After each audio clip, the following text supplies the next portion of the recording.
Hi, honeys. It's Michelle.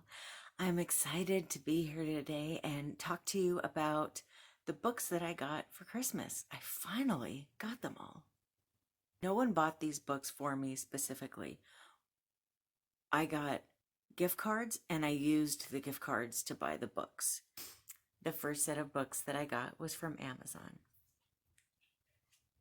I got this, The Missing Sapphire of Zangrabar, a Patricia Fisher mystery.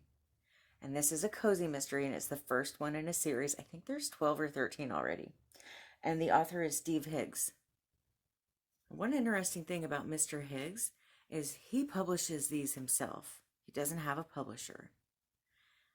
And when I read that, I really wanted to give him support. I mean, I was already interested in reading the book, but then I found out that he was publishing them all himself, and I just had to get one and see what I think. The main character is Patricia Fisher, and she's in her 50s, and apparently something happens and her life is thrown upside down. So she does what I would probably do. She empties all her bank accounts and goes on a cruise and decides she's just gonna go enjoy her life. Well, she's not on the cruise for long before somebody gets slaughtered. And she's trying to figure out who and why.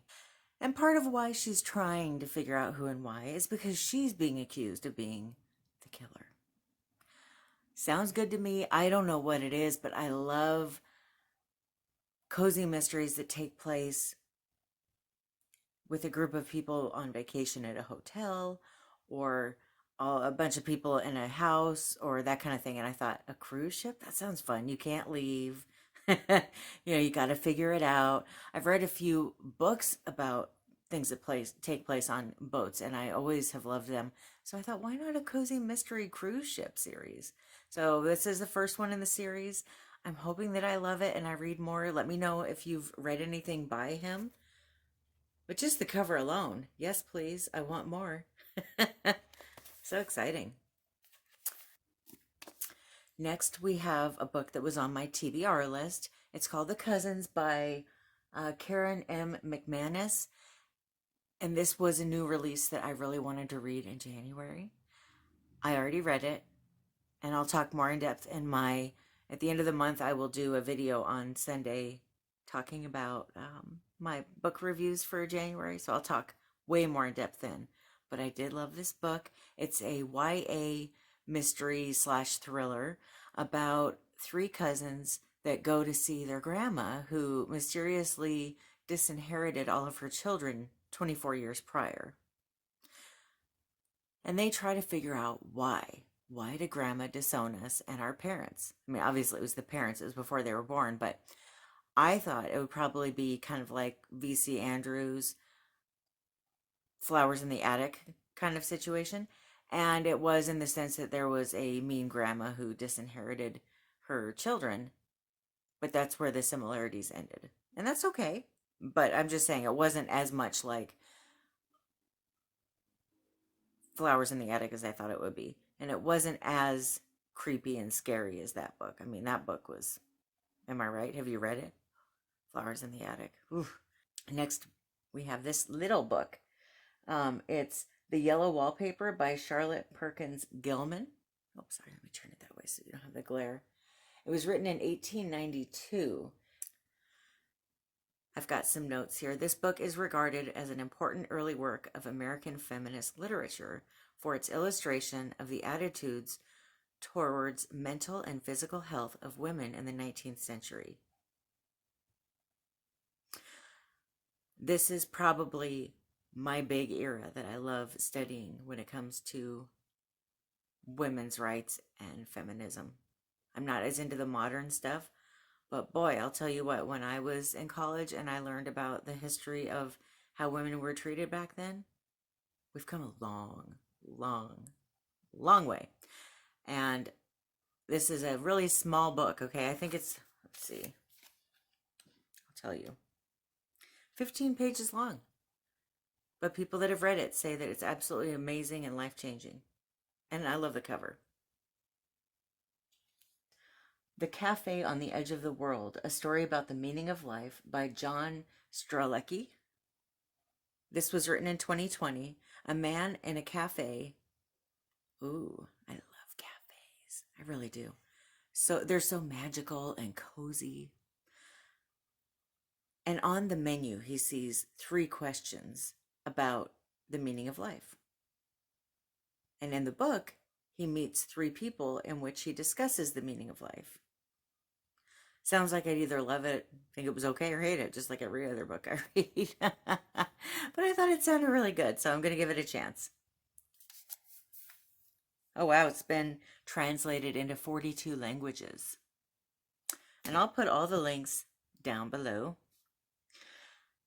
The next 4 books I just got for myself for Christmas. They were at the Dollar Tree.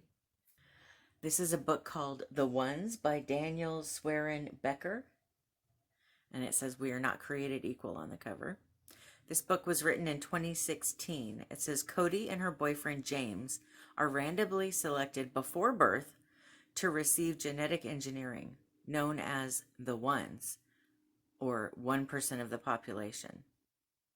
And this 1% is healthy and beautiful and far advanced.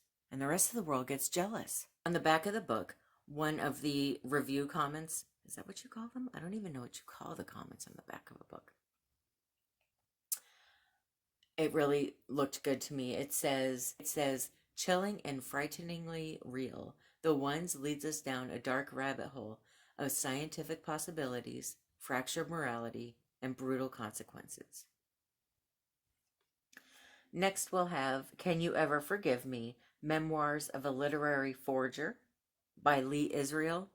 I saw this movie. It's got Melissa McCarthy in it, and I really like the movie. And I thought, why not read the book? I'm either gonna like it or not, right? But for $1, who cares? It was written in 2008.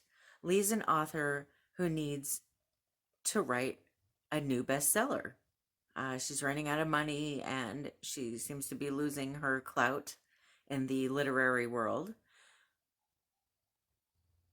So she starts a forgery business where she writes fake historic letters and sells them.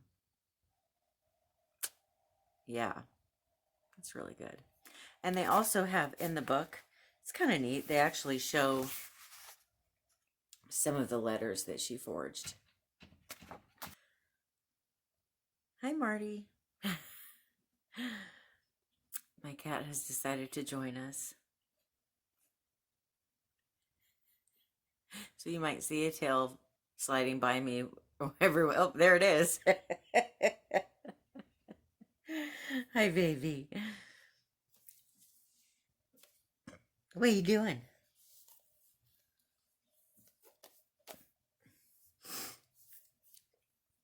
Then we have Heather, The Totality by Matthew Weiner. I've got a note on the back of this one. It was written in 2017, written by the man that wrote Mad Men, which I absolutely love that show. And this is his first novel, so I wanted to give it a chance. It's about 2 parents and their daughter, Heather. Hey, don't scratch my book. What are you doing? Get out of there. This child, I'm telling you, he's wild. Now, this review was written by Philip Pullman, who wrote his Dark Materials. Heather, The Totality is superb. It gripped me at once. There was no question of turning away at any point. Weiner conveys the sense that beyond the brilliantly chosen details, there was a wealth of similarly truthful social and psychological perception unstated. Then there was the ice-cold mercilessness of a kind that reminded me, oddly I suppose, but there it was, of Evelyn Waugh. Evelyn Waugh? I'm not sure.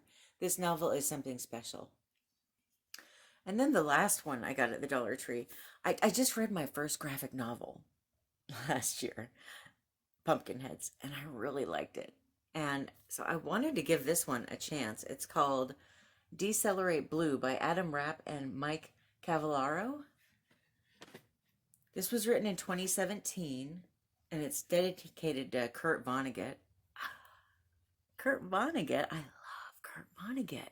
So when I heard that, or when I read that, I thought I should probably give this book a chance, right? Anybody that loves Kurt Vonnegut the way I do and writes books might write good books, I hope. Maybe. We'll see. This book is about Angela, who is recruited to a resistance movement trying to free the world from the powers that be. And it sounds eerily realistic. Apparently, she feels like she sees the truth and other people around her don't. And she thinks that she's alone until she gets recruited. Does that feel like the world we're living in right now, or is it just me? Yeah. I do kind of feel that way sometimes. I feel like very few people really feel the way I do. And then I find if I talk to people, most of them feel the same way. But I don't know. It's a weird time to be alive, that's for sure. Next, I went and did some shopping online at Barnes & Noble. And I did my largest book order there. I got, how many books did I get? I don't even know. I got a bunch of books. And part of why I got so many books at Barnes & Noble was I really want to read one classic a month this year. But I don't have that many classics. I have some, but I don't have a lot. And some of them I don't know that I'll be ready to read in the next year for one reason or another. And I decided to go ahead and get some of the books that I've been wanting to read. I do have it in my mind that I would prefer to buy most, if not all of my books at Barnes & Noble and at any of my local bookstores, whether they be used or new, because I really want to support bookstores. However, when I get gift cards to Amazon, I'm probably going to buy books. I mean, what else do I buy to spoil myself but books? Maybe Golden Girls paraphernalia, but so I got this. Alice's Wonderland. Alice's Adventures in Wonderland and Other Classic Works by Lewis Carroll. I love how beautiful this book is. So this big tome has Alice's Adventures in Wonderland, Through the Looking Glass, Sylvie and Bruno. Sylvie and Bruno concluded, The Hunting of the Snark, and Phantasmagoria. And I will probably just consider this whole thing one book, because I think it's $750 or $770. It's 770 pages, so I feel like I could just read that as one book. If it was over 800, I'd have to break it up, but because it's under 800, I figured I'll try to do it all at once. We'll see what happens. Maybe I'll change my mind as I'm reading them. Depends. But I will say that this was my favorite story as a child. I liked the thought of having a world of my own special creative world, and just a talking, laughing cat. I mean, you know, I was all about that. Now, my husband says this book is better than the movie. And I think the book is really only one of the first 2 or 3 books in this big book. But I love books that expand my imagination.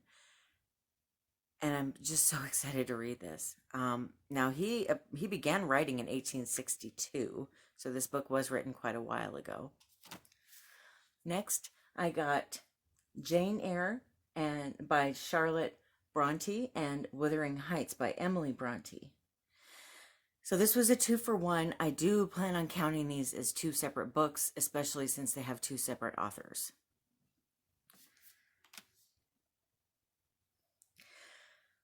These ladies were sisters, and I do plan on actually getting a little bit more in depth about the authors of the classic novels when I do my reviews on them, because I just find it really fascinating to learn as much as I can about an author, especially if I love their books, especially if it's a classic. And I find that with classics, because they're usually older, there's usually a lot more information about the author. Whereas if it was a book that came out a year ago, it's just going to tell me this person lives here with their wife and 4 kids or something, but it doesn't say much else.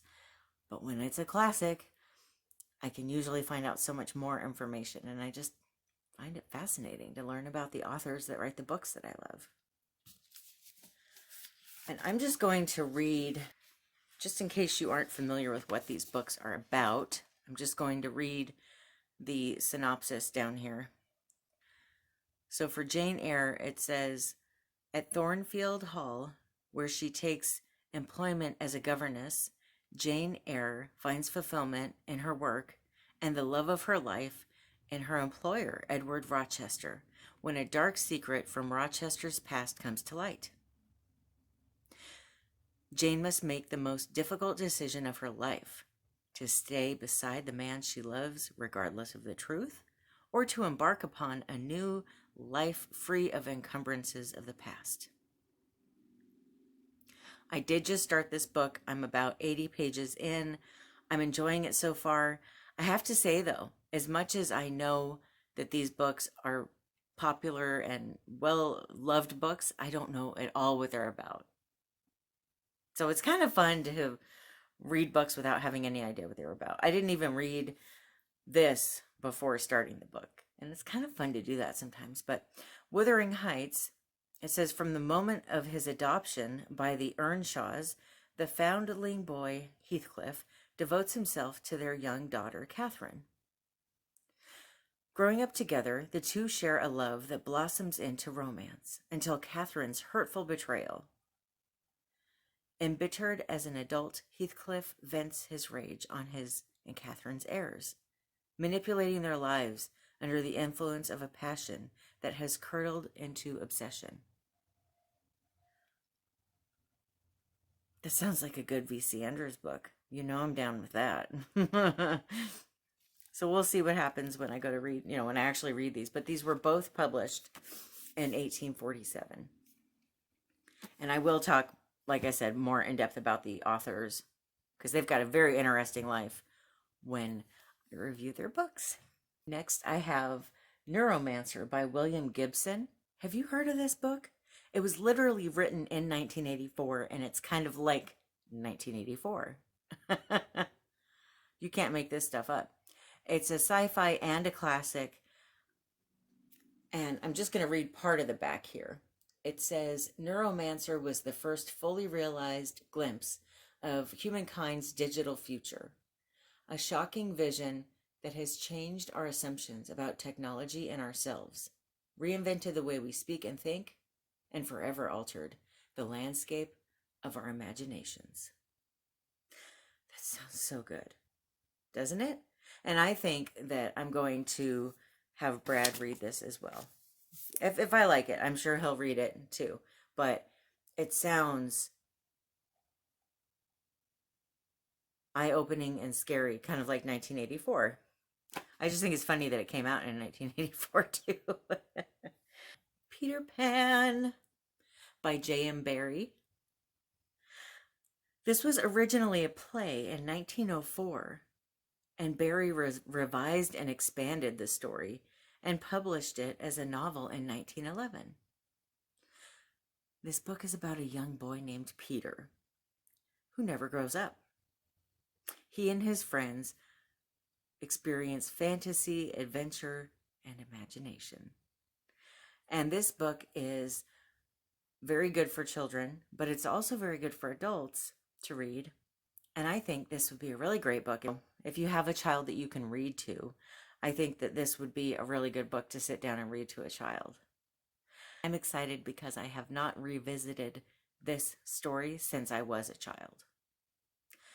I don't remember a lot about it. I remember, though, when I was a little girl, I have to show you this, it's funny.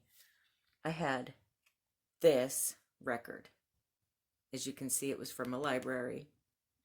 And on one side, it was Alice in Wonderland. And on the other side, it was Peter Pan.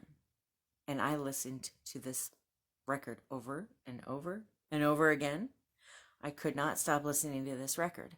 And I had one other one that was Little Orphan Annie that I listened to all the time. I mean, I had other records, but these two records were just, I couldn't get enough of them. I loved the imaginative and creative stories, these alternate worlds that we can escape to, a world of our own.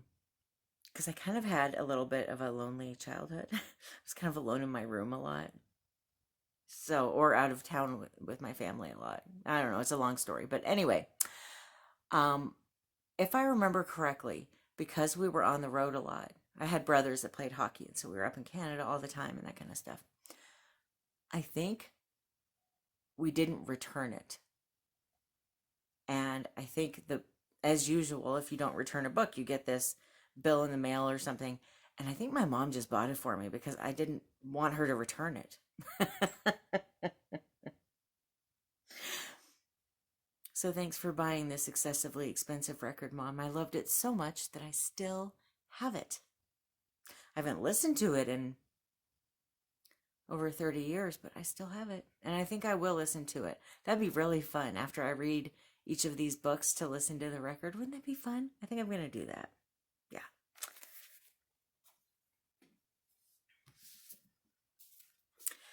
Then I got Around the World in 80 Days by Jules Verne. This story is about a man who makes a bet that he can travel around the entire world in 80 days. Will he make it? This is a fun, action-packed adventure. And I have never read this. I don't think I've ever seen the movie. I know nothing about this. And apparently I'm missing out. Not for long. I'm going to read the book. And the last book that I got is a book that was made into a movie. Well, it's been made into more than one movie. And the first time that it was made into a movie, the leading actress is actually my favorite singer of all time. Wizard of Oz by L. Frank Baum. And this is the first 5 novels of Wizard of Oz. The first book in here was written in 1900.